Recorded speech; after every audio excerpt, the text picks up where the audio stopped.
چلیے آپ کو لے چلتے ہیں چنگیز خان کے اس عظیم الشان دربار میں، ایک ایسی جگہ جہاں طاقت ہی سب کچھ تھی۔ لیکن یہیں سے ہمت اور اصولوں کی ایک ایسی کہانی شروع ہوتی ہے جو ایک بالکل غیر متوقع چیلنج سے جنم لیتی ہے۔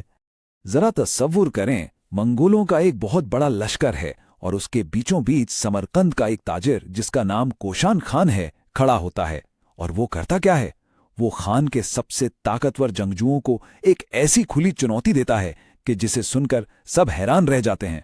پورے دربار پر ایک دم گہرا سناٹا چھا جاتا ہے، لیکن پھر اس خاموشی کو ایک جنگجو کراچا کی توزیق بھری ہنسی توڑ دیتی ہے۔ وہ تاجر کا مذاق اڑاتا ہوا آگے بڑھتا ہے کہ میں قبول کرتا ہوں تمہارا چیلنج۔ اور کراچا وہ تو پورے غرور سے اعلان کرتا ہے کہ ارے یہ معمولی سوداگر میرے سامنے ایک پل بھی نہیں ٹک پائے گا، اس کے لیے تو یہ مقابلہ شروع ہونے سے پہلے ہی ختم ہو چکا تھا۔ لیکن چنگیز خان جو تاجر کی اس دلیری سے کافی متاثر ہوتا ہے، وہ مقابلے کی اجازت تو دے دیتا ہے، پر وہ کچھ واضح اصول بھی طے کرتا ہے۔ وہ کہتا ہے، سنو، یہ مقابلہ صرف مہارت کا مظاہرہ ہوگا، کوئی جان لیوا لڑائی نہیں، کسی کو زخم نہیں آنا چاہیے، اور ہاں، فاتح کا فیصلہ میں خود کروں گا۔ تو ٹھیک ہے، مقابلہ شروع ہوتا ہے، اور جیسے ہی شروع ہوتا ہے نا، دونوں جنگجوؤں کے انداز میں زمین آسمان کا فرق صاف نظر آ جاتا ہے۔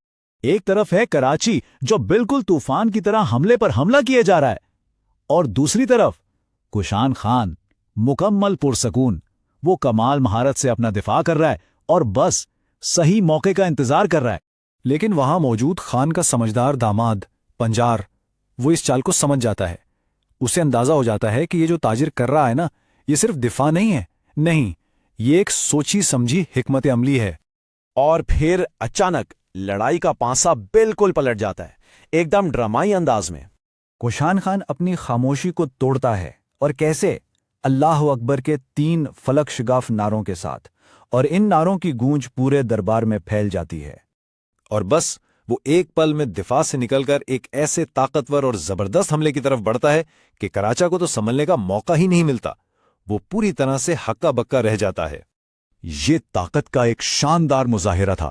پہلے کوشان کراچا کو غیر مسلح کرتا ہے، پھر وہ اس مغرور جنگجو کو ایسے ہوا میں اٹھاتا ہے جیسے وہ کچھ بھی نہ ہو، اور آخر میں اسے شکست خاردہ حالت میں خاموش بیٹھے چنگیز خان کے قدموں میں لا ڈالتا ہے۔ اب سوچیں کیا منظر ہوگا؟ سب کی نظریں صرف ایک شخص پر ہیں، چنگیز خان، دنیا کا سب سے طاقتور حکمران۔ اس غیر معمولی مظاہرے پر آخر کیا رد عمل دے گا؟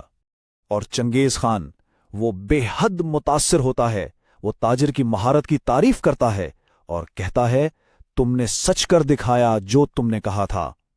سچ تو یہ ہے کہ میرے بڑے بڑے سالاروں میں بھی تم جیسا تلوار چلانے والا کوئی نہیں۔ اس کے بعد تو خان کوشان کو ایک ایسی پیشکش کرتا ہے جس کا کوئی صرف خواب ہی دیکھ سکتا ہے۔ کیا کچھ نہیں تھا اس میں؟ اپنی فوج میں ایک اعلیٰ کمانڈر کا عہدہ، سونے سے بھری تھیلیاں، اور تو اور لشکر میں سے کسی بھی عورت کو اپنی بیوی کے طور پر چننے کا اختیار۔ لیکن حیران انگیز طور پر کوشان اس پیشکش کو قبول نہیں کرتا۔ وہ بہت شائستگی سے کہتا ہے کہ مجھے پہلے اپنے گھر سمرقند واپس جانے کی اجازت دیں تاکہ میں اپنے گھر والوں کو بتا سکوں اور اپنے معاملات نمٹا سکوں۔ یہ بات اس کے خاندان اور وطن سے اس کی وفاداری کو ظاہر کرتی ہے۔ اور یہیں سے کہانی ایک بہت دلچسپ موڑ لیتی ہے۔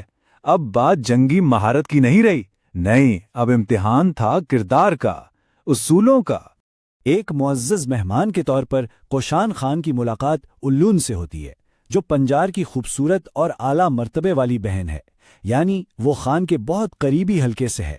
اولون اس جنگجو کی شخصیت سے بہت متاثر ہوتی ہے، اور وہ بڑی دلیری سے اس سے ایک بہت ہی براہ راست اور ذاتی سوال پوچھ لیتی ہے۔